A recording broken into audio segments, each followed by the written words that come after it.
It is 2 p.m., at least in Вече минава 2 часа, 3 часа в България. Нека да започнем нашия вебинар. Нека да приветстваме всички вас в представянето на Европейската депозитна система в Австрия и Литва. Този вебинар е организиран в партньорство с Европейската асоциация на депозитните системи. Това е един партньорски проект, който се казва Европейски алианс за най-водещи добри депозитни системи.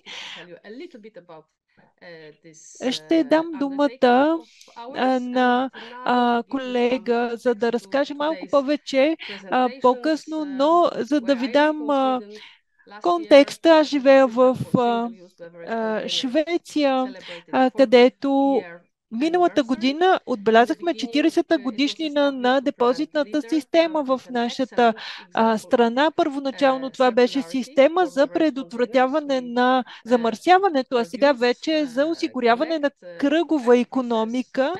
Ние събираме, произвеждаме, рециклираме нови бутилки от използвани, така че на местно ниво, благодарение на тази система, в Литва и Австрия са са от 18-те държави в Европа, които имат депозитна система за контейнери за еднократна употреба, за напитки. Знам, защото така пише в а, глобалната депозитна книга за 2024 година, която е преглед на депозитните системи за контейнери за еднократна употреба. Там са представени видовете опаковки, продуктите, годините, в които са въведени съответните системи в съответните държави.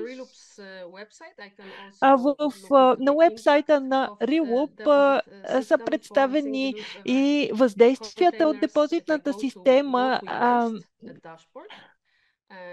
От една страна виждаме какви са отпадъците. Това е инструмент, който е наличен за всички. Виждаме резултатите, постигнати от депозитните системи. В дясно виждате резултатите в Европа и най-вече по отношение на контейнерите от напитки в отделните държави, които са отпадъци. Виждате държавите, в които има депозитна система, там където има също система за съдове за многократно зареждане и държавите, в които няма депозитна система. Те са в дясната част на графиката, като там се наблюдават отрицателни резултати над 100 контейнера на глава от население, които са отпадъци.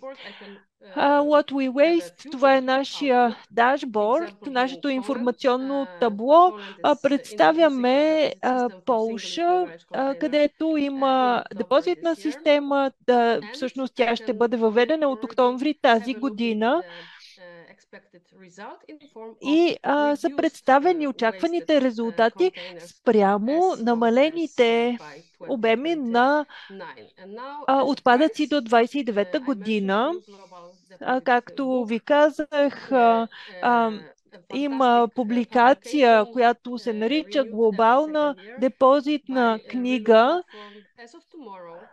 и от утре имаме платформа, на която ще бъдат представени информационно табло с съответните резултати за отделните държави, както и подробности за начина на събиране на отпадъци, преработка.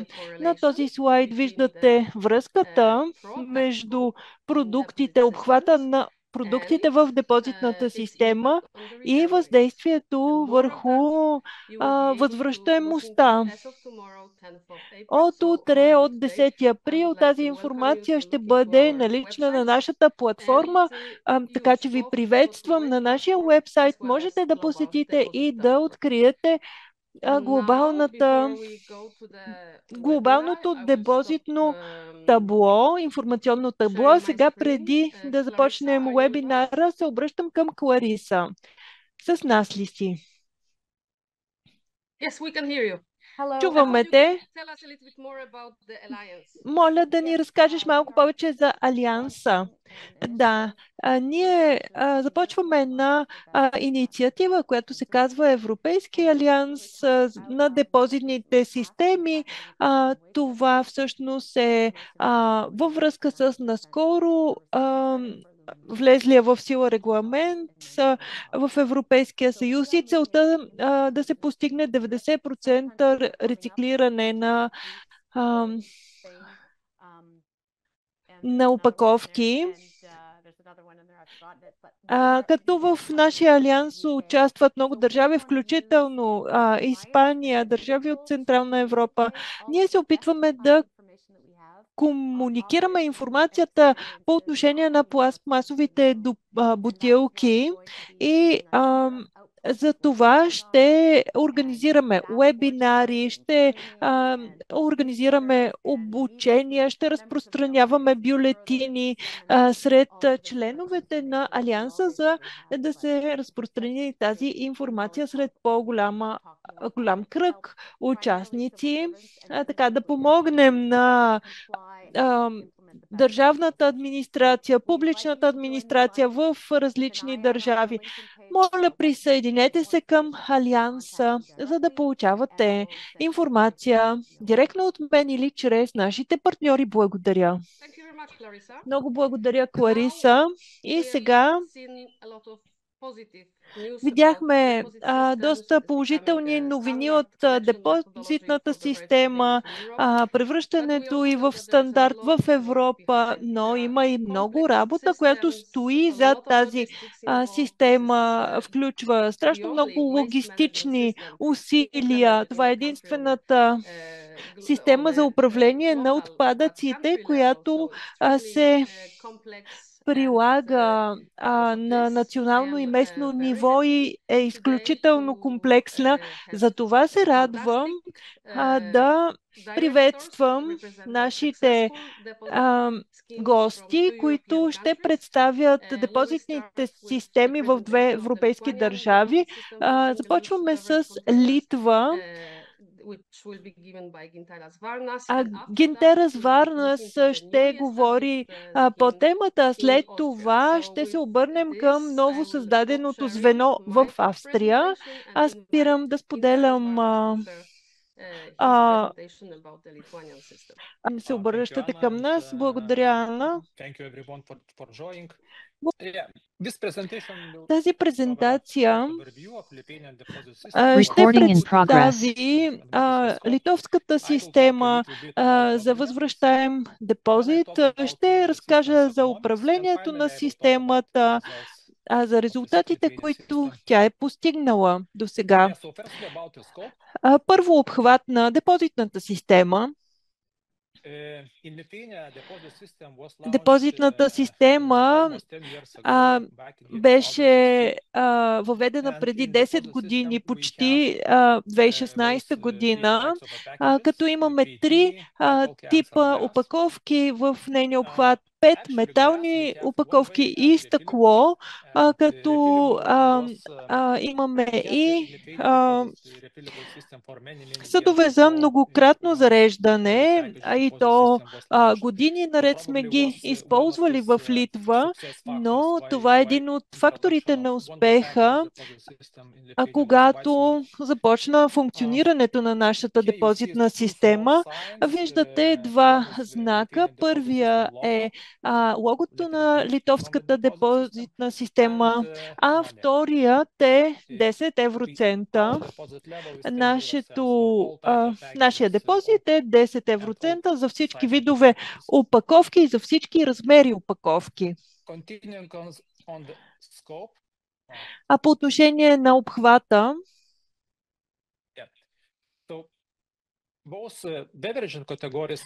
а, категориите напитки, които са в задължителната депозитна система, включват алкохолни напитки, бира, сайдер, ферментирал алкохол, както и безалкохолни напитки, като вода, нектар, сок.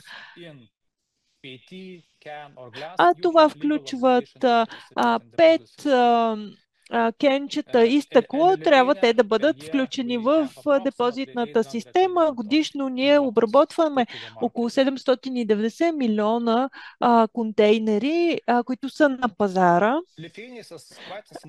Литва е много малка държава, имаме само 2 милиона и 800 хиляди население, 65 хиляди квадратни километра. За такава държава с такъв малък размер имаме доста сериозна инфраструктура. Това включва 1100 автомата за прием на амбалаж, както и 1500 пункта за ръчно събиране, като повечето бутилки се получават чрез автоматите. Това включва 91% от опаковките. Накратко за задълженията на търговците на дребно. Те имат задължение да събират от потребителите празни опаковки, като има освобождаване само на магазини, които са под 300 квадратни метра, т.е. те нямат задължение да участват в депозитната система в по-големите градове. За малки градове и села този праг на квадратурата е 60 квадратни метра на магазин. По отношение на управлението, операторът на депозитната система се казва УСАД. Това е организация с нестопанска цел. Има само една единствена задача да събира съответните опаковки, като това е организация създадена от Асоциацията на пивоварите, Асоциацията на търговците и Асоциацията на производителите на минерални води в Литва, като те представляват 90% от производителите и 90% от търговците на дребно по обем. Така че тук виждаме една трета от системата представлява от търговците на дребно, две трети от производителите. Индустрията има правно задължение да участва и да финансира системата, също така да я оперира, да я ръководи. И разбира се, това създава един естествен монопол. За индустрията е много важно функционирането, качеството на системата, да е на много високо ниво.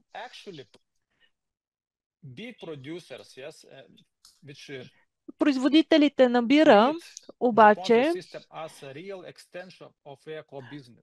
смятат, че депозитната система е една естествено продължение на техния бизнес и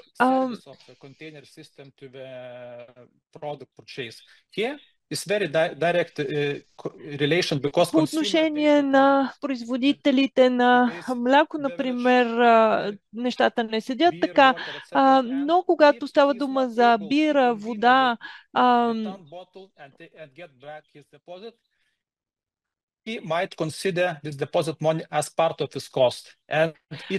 Ако съответно контейнерът не е върнат за рециклиране, то съответно това представлява по-скоро разход за производителя. По-скоро ще видите данни, свързани с икономиката на депозитната система и естествено тези цифри са част от разходите за производството на съответните продукти. Не на последно място, индустрията има интерес от провеждането на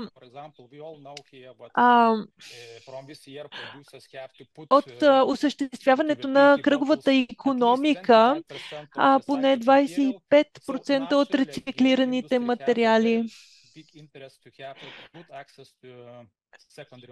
Така че самата индустрия има интерес от използването на вторични материали. И така всъщност участва с желание в системата.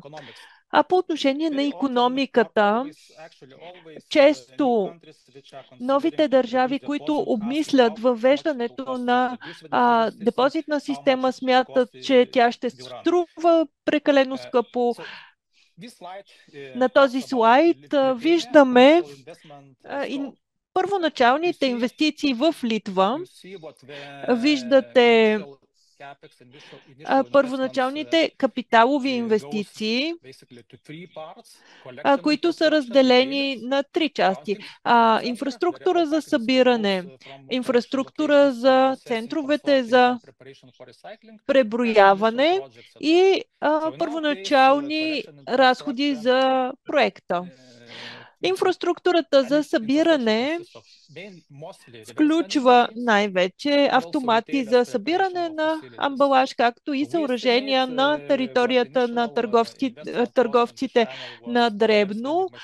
Автоматите струват между 30 и 35 милиона евро, докато търговците на дребно подготвят своите площи и това им струва между 1 и 2 милиона евро. Инфраструктурата на центровете за преброяване, виждаме съоръжения и тяхното строителство, това струва 4-5 милиона, оборудване 4 милиона. Първоначални разходи по проекта около 1 милион евро. И общо първоначалните капиталови разходи са между 40 и 47 милиона евро. Ние самите не сме направили инвестиции самостоятелно, т.е. ние имахме акционерен капитал около 50 хиляди евро. И голяма част от капиталовите разходи дойдоха от страна на промишлеността, като виждаме финансирането е на база аутсорсинг 90% и банкови кредити 10%. В Литва, например, автоматите не бяха закупени.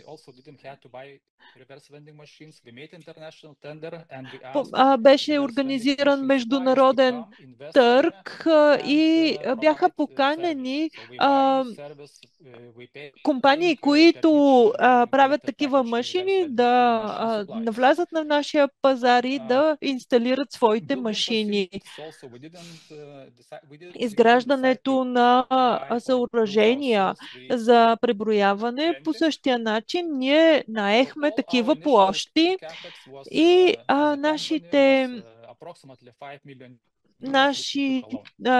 първоначални капиталови разходи, специално на нашата организация, бяха около 5 милиона.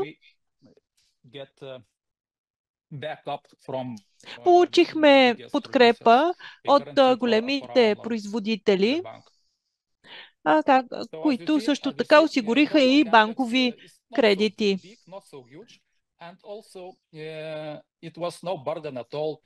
Това съответно по този начин първоначалните разходи не бяха непосилен товар за индустрията, особено предвид факта, че голяма част беше чрез аутсорсинг и чрез банкови кредити.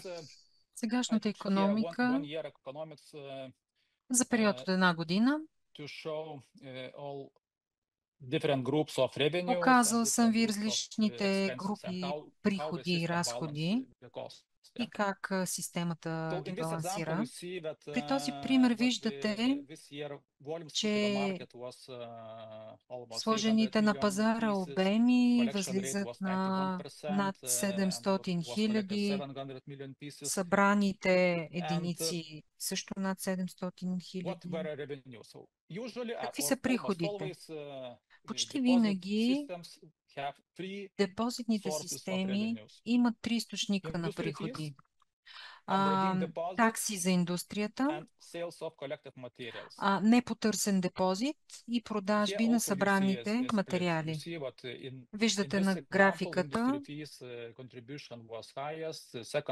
в този случай таксите за индустрията са по-големи. Виждате дела на продажбите и непотърсения депозит.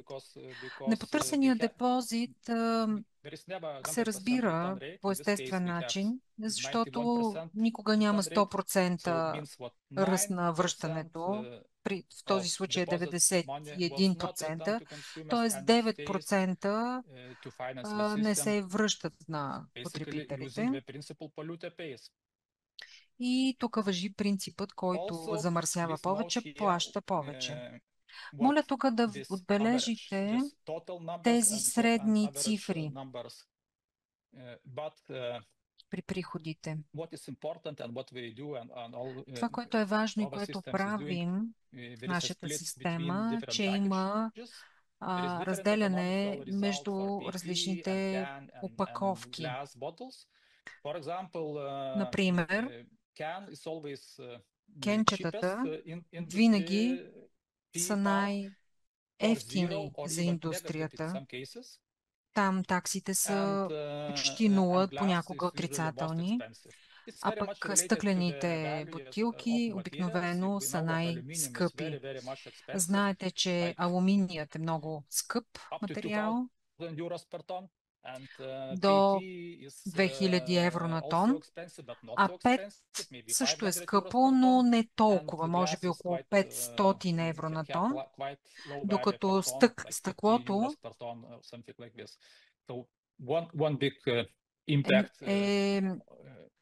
е най-скъпо. Така че има разлика. Освен това, различните опаковки имат различни разходи. Преминавам към разходите в таблицата. Отново съм ги разделил на три основни групи разходи. Разходите за събиране при търговците на дребно. Тази част съдържа разходите за автоматите за прием на амбалаж, разходите за компенсация на търговците на дребно, защото те имат най-различни разходи, като например пространство,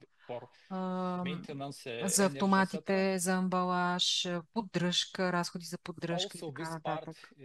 В тази графика долната, тук са включени и материалите, които са необходими за ковките. В нашия случай всички събрани бутилки чрез автомат за прием на амбалаж се събират, се смачкват и се събират така. Разходи за логистика.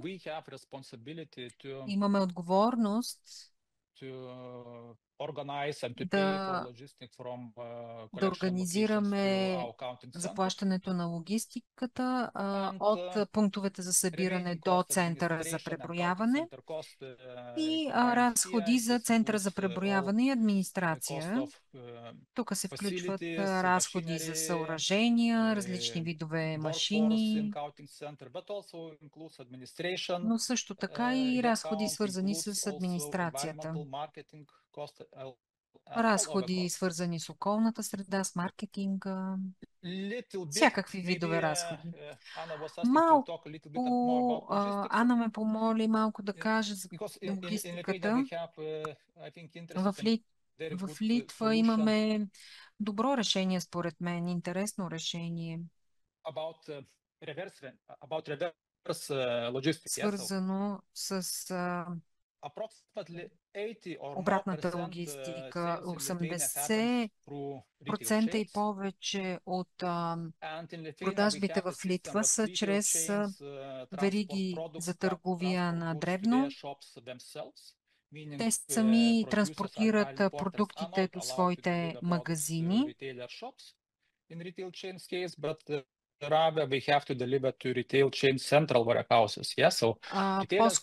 Вносителите по-скоро транспортират продуктите до централни складове, а оттам търговците на дребно сами транспортират. И ние използваме този логистичен канал. Имаме споразумение с различните магазини на дребно, за продажби на дребно, за да може търговците, вместо да и правят празен курс, да събират опаковките. И сме създали нашия център за преброяване в близост до двата основни склада на веригите за продажби на дребно.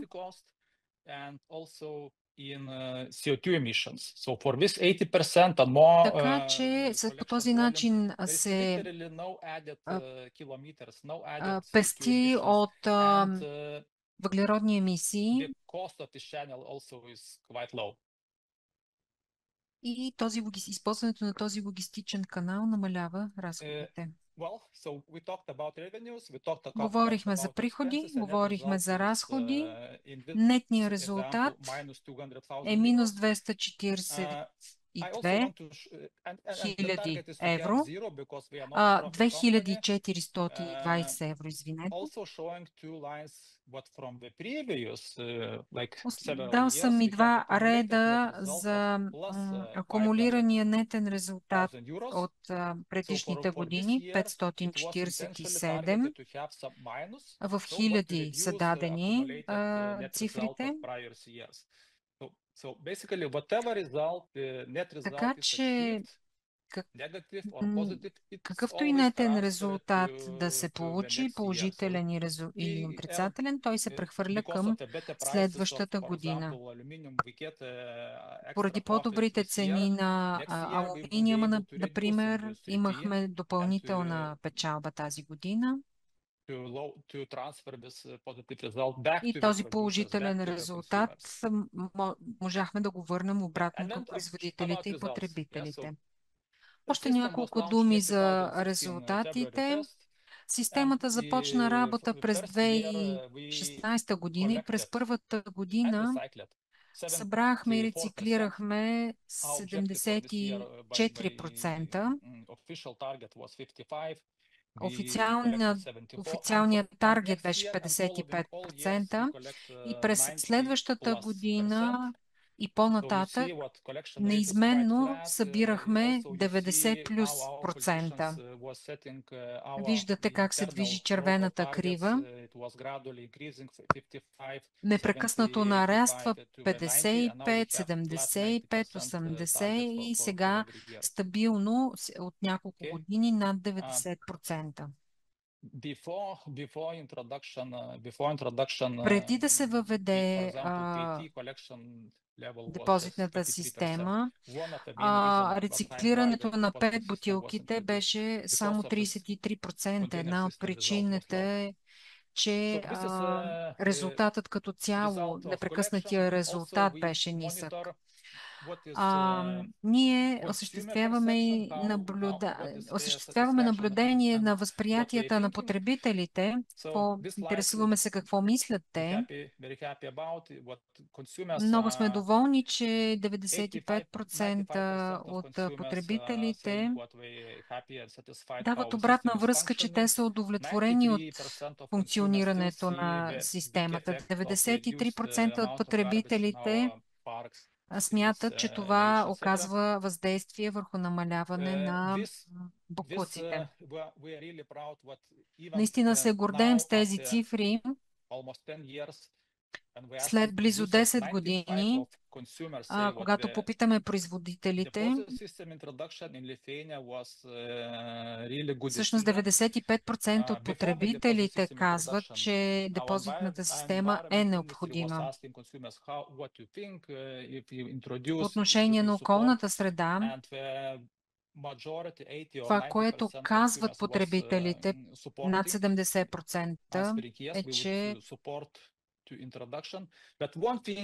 подкрепят въвеждането, но преди въвеждането на системата има разлика между това преди тя да се въведе и след като се въведе, защото това е свързано с организация, събиране на контейнерите, на бутилките. Това е една допълнителна тежест, но въпреки нея и след 10 години тази допълнителна отговорност на потребителите, процентът все още е много висок. Радваме се, че и много потребители участват в депозитната система и следствие на това са променили поведението си по отношение на други опаковки също. Започнали се да разделят хартията, например, пластмасата и са станали по-отговорни по отношение на това разделно събиране. Благодаря. Ако имате някакви въпроси, с удоволствие ще им отговоря. Много ти благодаря за Гитарас, за тази хубава презентация. Моля да обърнете внимание на слайда с икономиката, икономическите данни. Много хубава илюстрация за това каква е ползата в контекста на член 8.8 от директивата за отпадъците. Също така видяхте генерираните приходи и разходите на производителите. Ще имаме отделна сесия за въпроси и отговори. Така че всички ваши въпроси ги запазете до тогава. За тогава. Ако искате да напишете въпросите, използвайте функцията на Zoom. Преди да преминем към Австрия, Гитарас, депозитната система в Литва е започнала още 2014 година за опаковки за еднократна употреба. И какво беше най-трудно в разработването на системата? И този въпрос ще го задам и към австрийските представители. Всичко свързано с заинтересованите страни или с рамката. Какво помниш от онези времена, сега когато вече сте толкова опитни в Литва?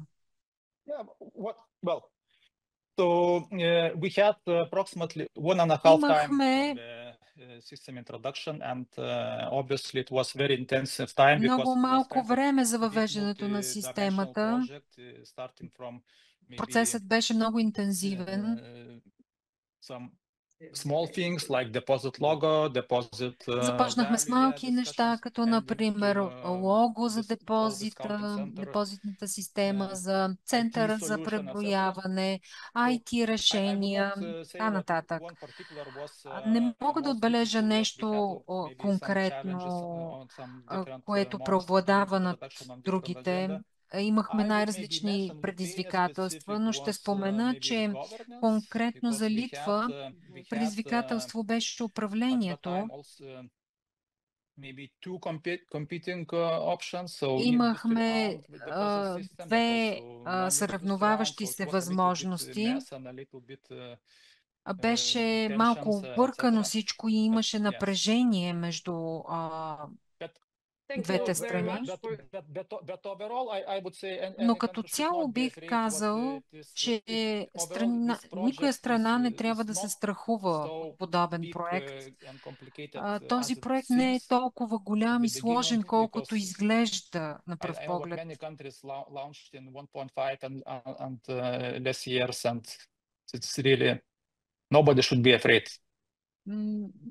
Мисля, че не бива да има страх в това отношение. Много от участниците в страните, където има депозитни системи,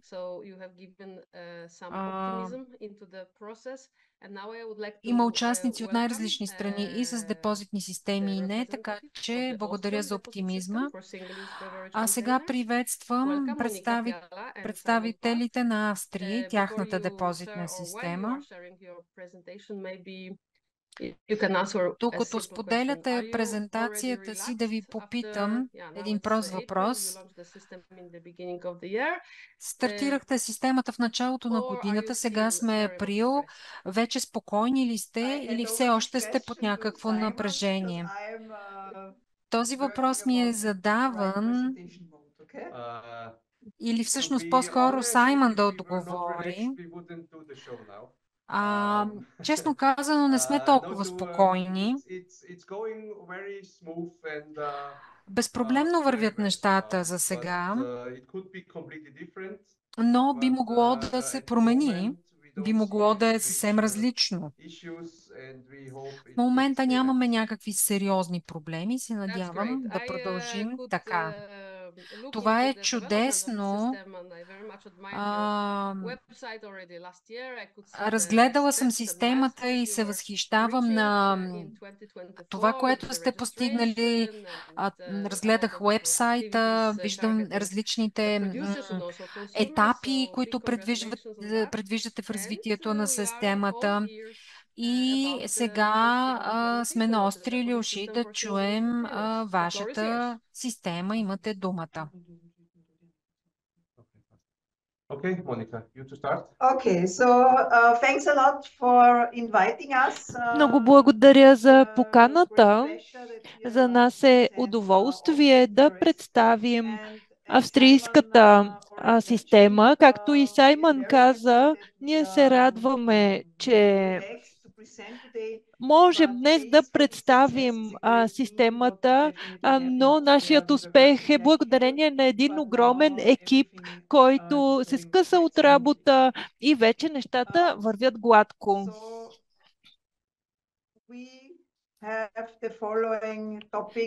Имаме следните теми, които ще засегнем. Организацията на системата, рамката, която е заложена в Австрия, логистика, типове събираме и други подробности. Ключови факти за Австрия. Нашето население е почти 10 милиона, като Виена е в източната част на Австрия с най-многобройно население. Туризмът е много важна част от икономиката. Годишно имаме 2,6 милиарда контейнера в страната, 50% кенчета, 50% пет бутилки, като при нас е втората по гъстота мрежа на магазините на дребно в Европа. Много супермаркети, много обекти за търговия на дребно. И за това е необходима и доста голяма гъстота на автоматите. Ние сме country менеджери на системата за рециклиране. Тя се казва Pfand Österreich, централизирана организация. Нашите собственици са 50% търговски асоциации, 50% производители на напитки. и техните асоциации. Всъщност, като, като погледнем назад, създаването на организацията беше през декември 22 година. Последваха доста трудни времена. От друга страна, всъщност, от самото начало асоциациите на търговците на дребно се включиха, те не стояха да гледат отстрани, което много ни помогна в структурирането на тази система, преди да започнем да ускоряваме процеса. Имаме два надзорни органа. Единият е надзорен борд, както всяка една компания. Имаме трима представители на търговския сектор, трима на индустрията и трима на правителството, на министерството. Към тях всъщност имаме и втори надзорен съвет, който всъщност се оказа много добра идея. Той се нарича Комитет на вътрешните транзакции. Когато има прекалено силен натиск от индустрията или от търговците на дребно, то се налага да се намери решение, което не е класическо. Например, подписахме логистически договори с големи когато подписваме логистични договори с големите супермаркети, то се налага този договор да бъде под надзора не на обичайния борд, ами на тази комитет. Набързо ще представя нашата организация. Ние сме централна организация, която през януари започна с един служител. Имаме координация на всички заинтересовани страни. Също така ние сме с нестопанска цел, както всички подобни организации в Европа. Основните факти на депозитната система започнахме на 1 януари 25 година. Депозитът е 25 евроцента. Той е един от най-високите в Европа, заедно с Германия, като се използва за всички контейнери за напитки за еднократна употреба, направени от пластмаса и метални кенчета. Също така използваме депозитно лого. Виждате го на екрана. То се маркира на съответните продукти, като трябва да бъде поставено върху и над баркода, като е приложимо за всеки производител, всяка опаковка. Всички подробности за продуктите са посочени в нашите насоки, като там са дадени и инструкции за етикети, за кодове, за рециклируемост на материалите. Така че, когато един производител е с ниско ниво на рециклируемост, то трябва да подобри състава. Също даваме информация за мостри, които трябва да бъдат представени при процеса на регистрация. Имаме и стикери за малки контейнери. Международните GTIN кодове са много важна тема, причиняват доста главоболия и темата е една от сложните, така че те понякога са по-различни от националните кодове, така или иначе това е заложено в закона. Моника, всъщност искам да добавя Вложихме много усилия в създаването на веб страница през първите 2 години, защото има страшно много заинтересовани страни на веб страницата. Представихме подробна информация във всякакви области, организирахме вебинари и смятам, че се справихме много добре, защото информирахме нашите заинтересовани страни редовно. Освен това, нещо, което направихме и също е част от успеха, провеждахме ежемесечни срещи с всички заинтересовани страни, за да ги информираме как се развива процеса, какви са следващите стъпки и какво трябва да направят, какви регистрации са необходими. Организирахме доста големи групи заинтересовани страни и те бяха винаги наясно с следващите стъпки. Това бяха ключовите етапи в комуникацията с заинтересовани страни. По закон ние имаме доста широка дефиниция за това, кой трябва да приема обратно контейнери. В Австрия има доста подробни указания.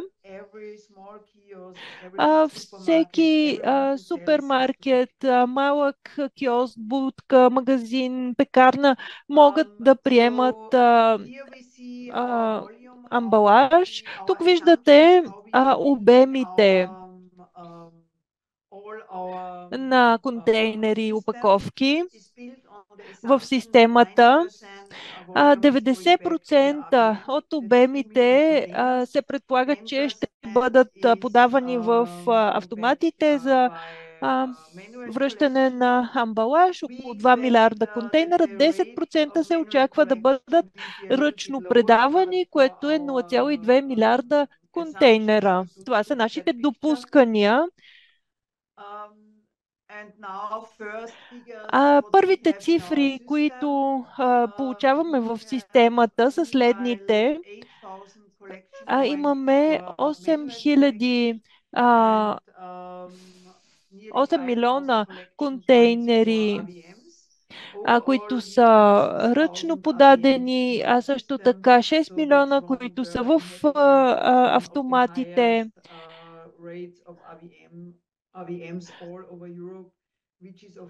И имаме наистина една от гъсто разположените мрежи на автомати в Европа.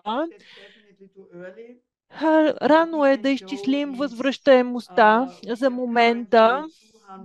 Имаме 200 производители в системата и около 2000 регистрирани продукта, като броят се увеличава ежеседмично, като виждате, информацията е от миналата седмица, регистрацията продължава. Данните са към неделя миналата седмица и виждате графиката по-долу, като се наблюдава растеж.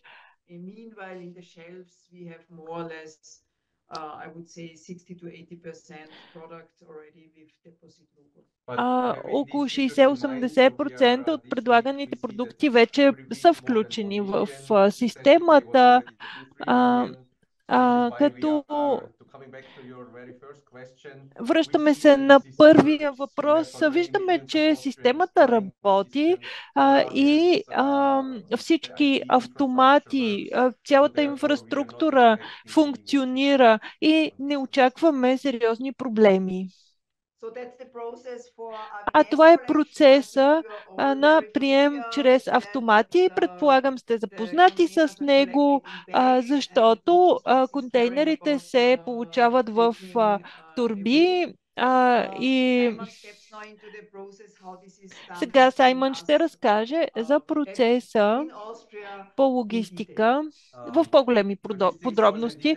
Логистиката е малко по-различна от тази на другите пазари, защото имаме такъв модел.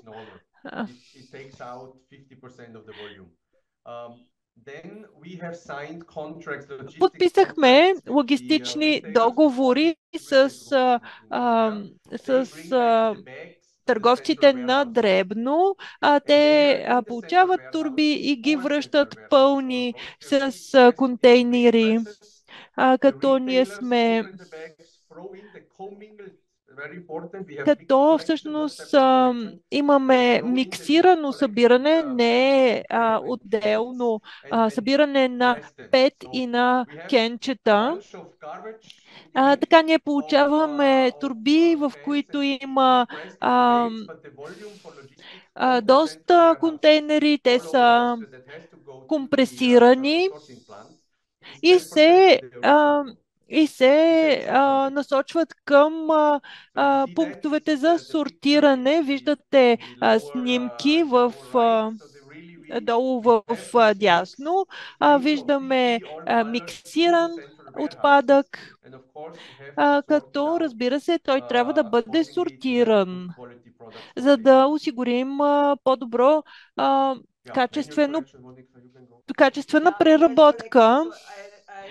При ръчното събиране, знаете как работи този процес, ние изпращаме турбите до пунктовете за ръчно събиране.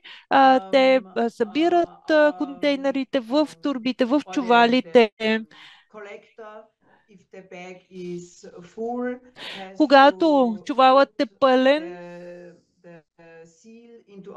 се запечатва и се регистрира в нашата система. След това логистичната фирма събира тези чували. Там има определени специални решения, като тези чували се закарват до пунктовете за преброяване и сортиране и се засичат с нашия център за преброяване.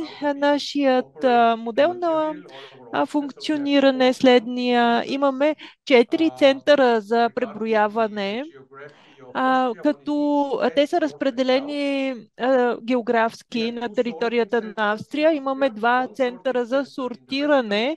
Един в Западна Австрия, като там все още тече обществена поръчка. Имаме и един център, който е в източна Австрия. Той е временен център. До година ще започне функционирането на постоянния център за сортиране с пълен капацитет. През септември тази година ще сме приключили изграждането на нашето съоръжение за сортиране, което е наистина много комплексно. И там ще може да се разпределят, сортират балите, които ще идват с миксирания отпадък или от миксираните контейнери.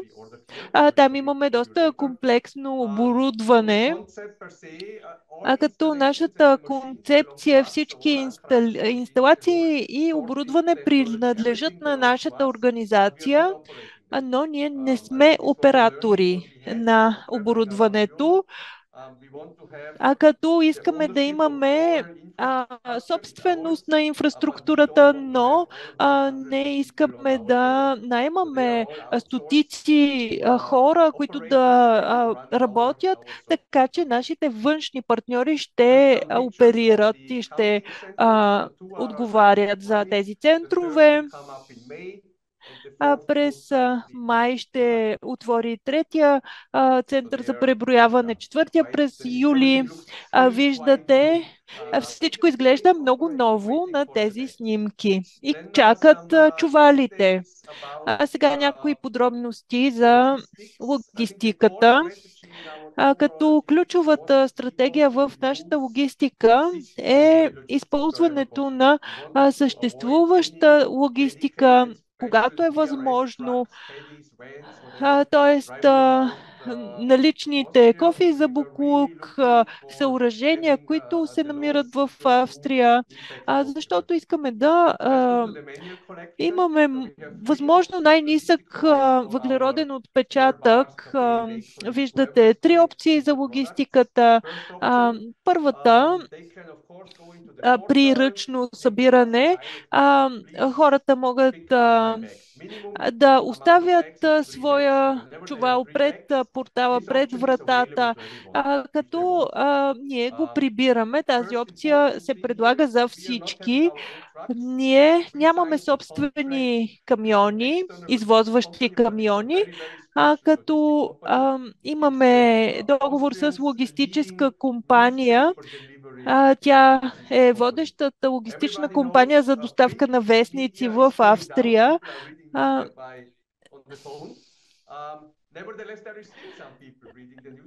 Все пак, все още има хора, които четат вестници в Австрия. Тази компания работи 6 дни седмично, стига до всяко едно село в страната, като много често техните камиони са празни на връщане, защото карат вестниците и могат в последствие да вземат чувалите, които ние сме подготвили. Втората опция е налична за Хорека, за други оператори. Всъщност става дума за приемане на чувалите от територията на търговци на едро, като ние сме, там трябва да има поне един пълен чувал. И първоначално имаше доста съпротива от страна на тези големи компании, но сега всички компании, които се занимават и са в този сектор, имат желание да се включат, като хотели, ресторанти носят своите чували до склада на търговеца на едро и дилърите на напитки. Така е най-лесно за тях. Третата опция е да се вземат пълните чували от собствена логистичен център или колектор, така наречения колектор, и да се транспортират до наш склад.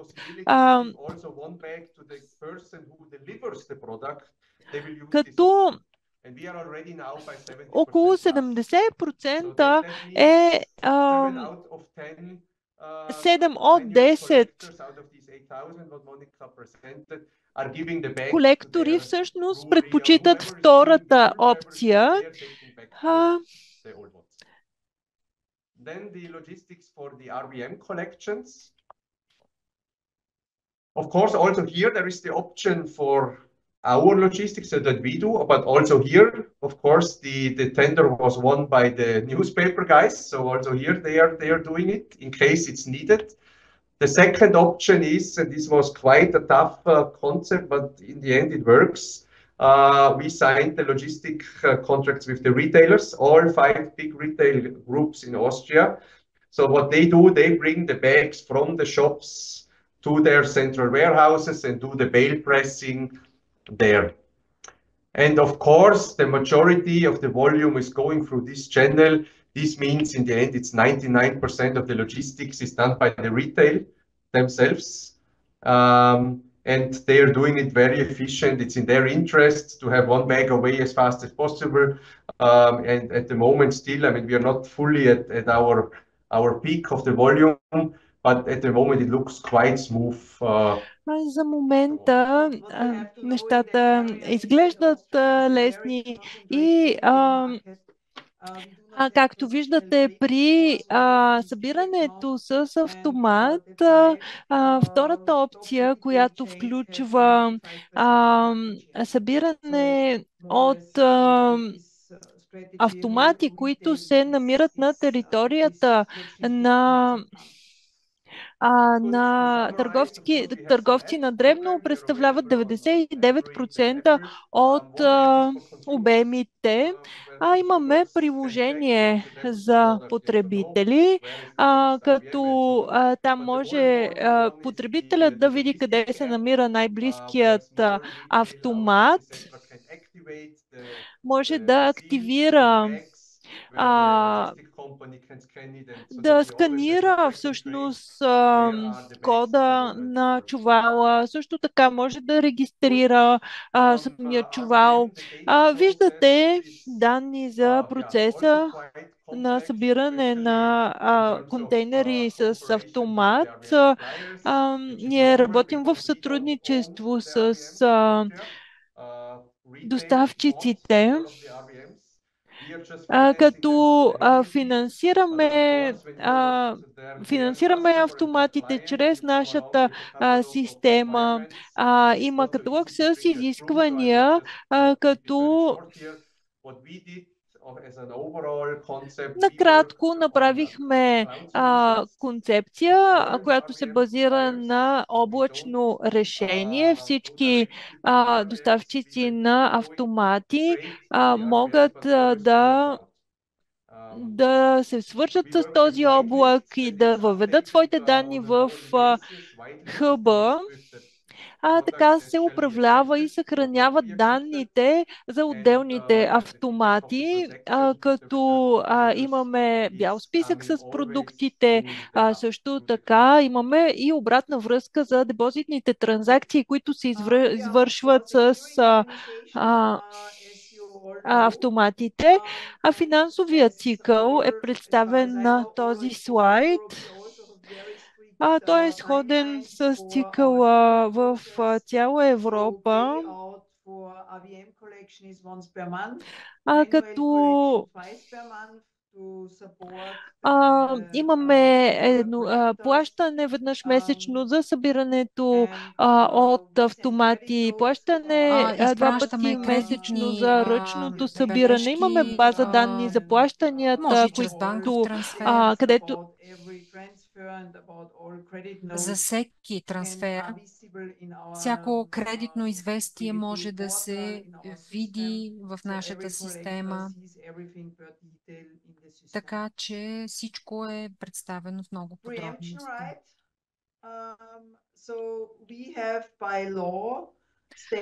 По закон се казва, че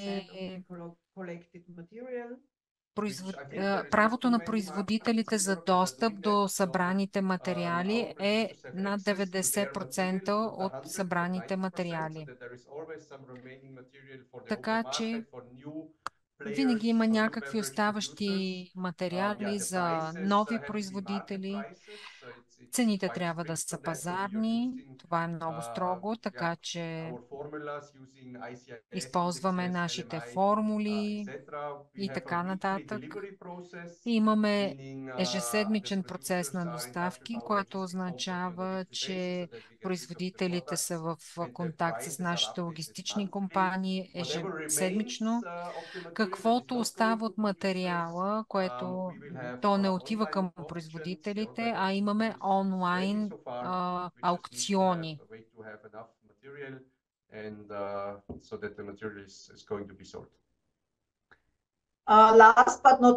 И накрая, но не по важност, депозитната система е успешна, ако потребителите я знаят и я подкрепят. Така че B2C кампанията започна през януари тази година. Информираме потребителите.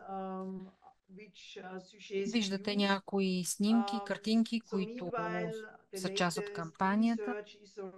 Последните проучвания показват, че 75% от потребителите знаят за нас, знаят какво да правят и 85% от тях вече знаят какво представлява логото на депозитната система. Това е доста впечатляващо. Част от успеха е, че търговците на дребно напълно подкрепят информационната кампания. Те сами направиха кампании, използвайки нашите информационни материали. Те много подкрепят проекта и осведомеността на нашите потребители наистина е сериозна тема и се стараем да общуваме с тях и да ги информираме непрекъснато. Това беше. Ако имате въпроси, задайте ги. Можете да отидете и на нашата страница, която е на няколко езика, и да прочетете повече неща. Благодаря много. Виждате на екрана ръкопляскания, поздравления за вашето голямо постижение. Ще използвам привилегията да съм домакин на вебинара и да ви задам въпроса. Подчертавам, че общия знаменател между двете системи и в двете системи разчитате много на обратната логистика. А това е малко по-различно от това, което ние правим в Швеция. Наистина важно е да се постигат целите, свързани с околната среда и климата. Забелязах също така, че споменахте сортиращата линия, че сте възложили на подизпълнител тази линия. Споменахте операторите на центъра за преброяване. Това дали е модела изграждане и експлоатация, или имате договор с специално създадена компания, в която сте обучили човешките ресурси за технологиите? Не, моделът е така наречения Build and Operate, изграждане и експлоатация. Има един оперативен менеджер, останалото се извършва от оператора. Нашият търг беше написан от самото начало така. Вие ни давате инфраструктурата, включително сградите и така нататък, а ние просто закупуваме нашите машини и ги поставяме и вие ги експлоатирате. Вторият въпрос.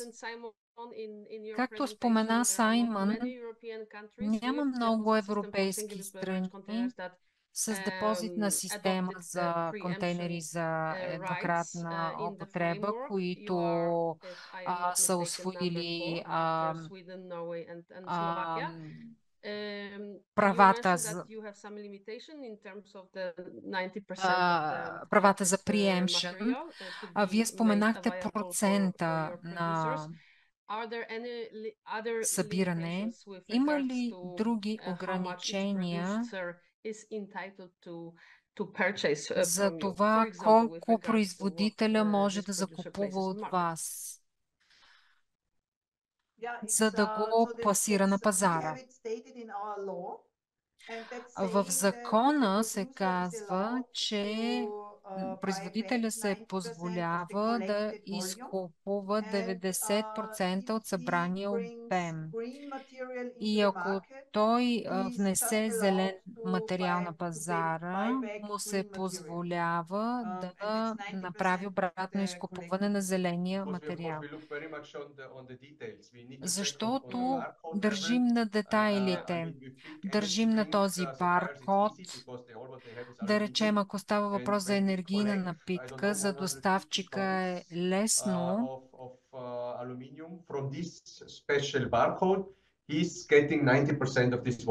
и с помощта на този специален баркод изкупува това количество. Така че процесът ни на регистрация е много подробен. От една страна проверяваме теглото на всеки продукт и има квота от материалите, подлежаща на обратно изкупуване. И второ, възможността за рециклиране, рециклируемостта и съответното съдържание. Благодаря. Много интересно. А сега да преминем към въпросите, зададени в функционалността на Zoom. В чат функцията на Zoom.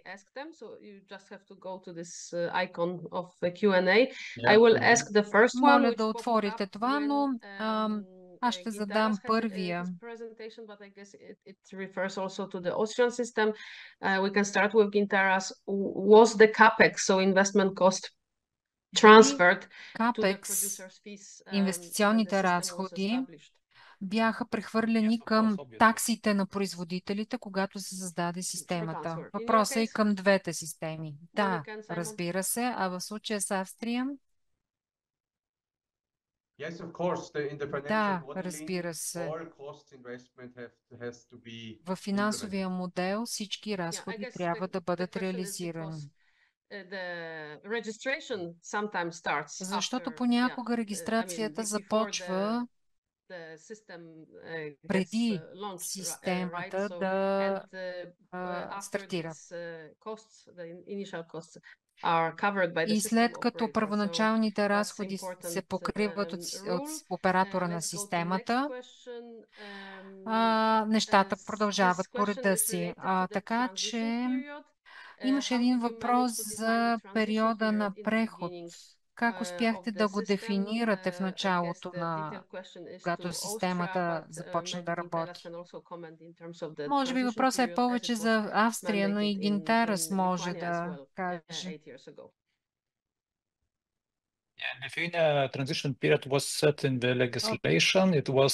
Периодът на преход е заложен в закона 3-месечен. Системата започна официално на 1 февруари 2016 година. Преди това никой нямаше възможност да пуска на пазара продуктите или логото на системата. След 1 февруари имаше 3 месеца, през които производителите и търговците на дребно можеха да продължават да продават продукти с старите етикети. От 1 май вече по закон не се разрешава на пазара да има продукти с старото обозначение. Може би идеалният период би бил нещо от сорта на 4 месеца. В случая с Австрия, ние също имаме период на преход по закон заложен. До края на март имаше възможност производителите да произвеждат със стария дизайн. Но и може да продава тези продукти до края на тази година. Вече видяхме, че в момента, в който големите производители смениха дизайна, малко или повече всички продукти бяха сменени. Но през тези 3 месеца, поне в нашия случай, са необходимо време, за да може производителите да имат поле за действие, тъй като не може абсолютно всеки продукт да се промени бързо. Има няколко малки вносители, които все още се придържат към стария дизайн. Може би до средата на годината или до края на годината ще е така. За нас това беше голяма несигурност. Това има и голямо влияние върху финансовата ситуация на нашата компания, логистиката и така нататък. През последните 2 години се опитахме да създадем добри допускания чрез дискусии с производители, с търговци, за да имаме добра, вярна картина на това, което ще се случи в първите месеци, когато наистина сме наживо, така да се каже, с системата. Така че допусканията бяха добри и нямаше големи изненади. Благодаря за тези обяснения. Следващия въпрос към Моника. Споменахте, че всички магазини трябва да взимат обратно материалите, но има и някои изключения. Доста изключения бяха забелязани и въпросът е свързан с основните изключения, извинете, за магазините във връзка с това изискване. Основните изключения, ако се намираш в силно посещаван район, като например железопътна станция или някакъв мол, може да имаш споразумение с супермаркета, например, който да взима обратно контейнерите. Просто трябва да имаш някакво споразумение с този супермаркет. И освен това, разстоянието до супермаркета не трябва да е много дълго и трябва да има налична комуникация с потребителя, за да може той да е наясно. Това, според мен, е основното изключение.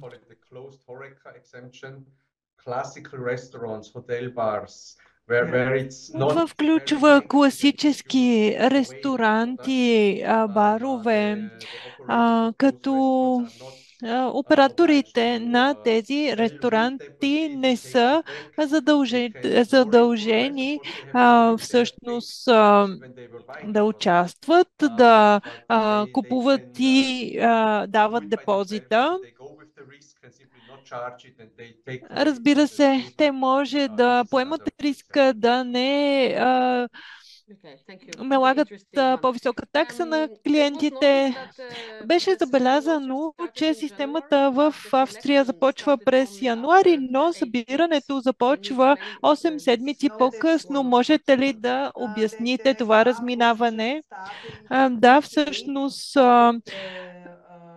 започнахме в 8-та седмица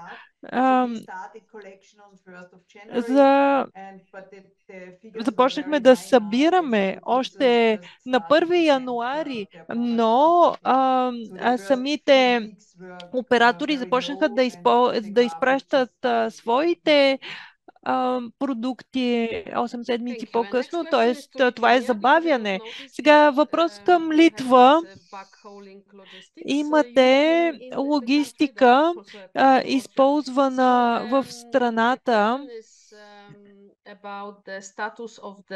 Въпросът е свързан с статута на рециклируемите контейнери.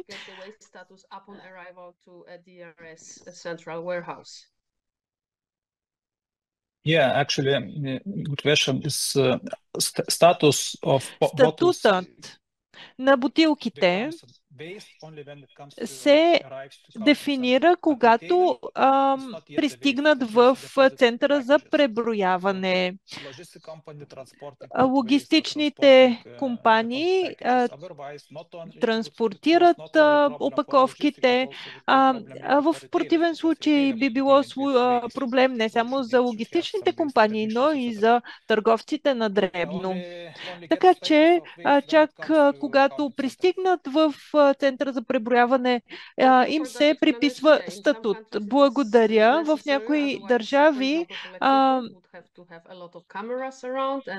всъщност е точно така, защото в противен случай на центровете за преброяване трябва да има много камери, трябва да се провежда много по-висока отчетност, което ще причини главоболие на организаторите. Моника, искате ли вие да коментирате как и кога се приписва статут на контейнерите?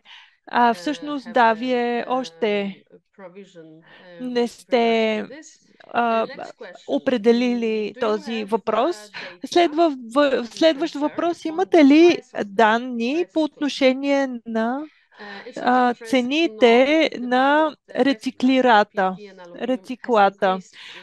Като въпросът е каква е стойността на рециклата в пети алуминия, все още е рано да се определи, защото току-що сме започнали с нашата система и определено стойността на рециклата ще се повиши, а в Литва вие имате система, която функционира вече 10 години. Наблюдавате ли някакво повишаване на стойността? В депозитната система имаме не само ПЕТ, но и други видове материали. Важното е рециклата да е чист, да не е замърсен и съответно едни и същи. Разбира се, в депозитната система контейнерите са много по-чисти, отколкото тези, които са в кофите за буклук, където те са замърсени. Така че при нас със сигурност материалите са с по-висока стойност. Аз мога да добавя, че в Швеция виждаме различни категории. Имаме също така събиране на информация, която се основава на ПЕТ, пластмаса, която се събира през депозитната система и извън нея, и стойността наистина в депозитната система е по-висока. Въпрос към Австрия. Как уредихте задълженията си за онлайн продажби? Всъщност, ако може да обобщим всички въпроси, които са зададени към нас, защото всъщност няма да можем да останем до края на вебинара. Да, наистина имаме малко въпроси, малко останали минути. Виждаме доста много зададени въпроси. Ще се опитаме да ги обобщим, ще ви ги изпратим и когато вебинара приключи след 2 минути, ще изпратим. Всъщност, в нашата система има много добро използване на съдове за многократно зареждане и те не са част от нашата депозитна система. Ние имаме разпоредби в закона, като всъщност имаме и такси за индустрията и други такси. Те са изключително прозрачни в нашето законодателство. По отношение на онлайн продажбите и доставки, всъщност зависи, защото трябва да разграничим между ресторантите и когато те карат съответните чували и когато това се извършва от трета страна или куриерска фирма, тогава съответно плащането е около 3 цента. В противен случай те не участват или са освободени от системата, а пък по отношение на трансграничните опаковки с Германия имаме потребители, които внасят опаковки и ги депозират в нашата система, но така или иначе това се следи строго, т.е. за сега не е правилно, не е допустимо да се хвърлят контейнери от Германия в нашата система. За сега нямаме проблем, но ще видим как ще се развие тази ситуация. Много благодаря, вече 3:30 централно европейско време и нашият вебинар приключва. Благодаря на преводачите, много добре се справиха, защото детайлите за депозитните системи бяха представени и на техните езици. Благодаря на нашите техници, благодаря за записа. Той ще бъде наличен след няколко дни. Много благодаря на участниците и на лекторите, които споделиха своя опит от Австрия и Литва. Очаквайте нашата платформа, която утре ще публикува информационното табло, както и можете да се консултирате с нашата глобална депозитна книга за 24-та година. До чуване и довиждане!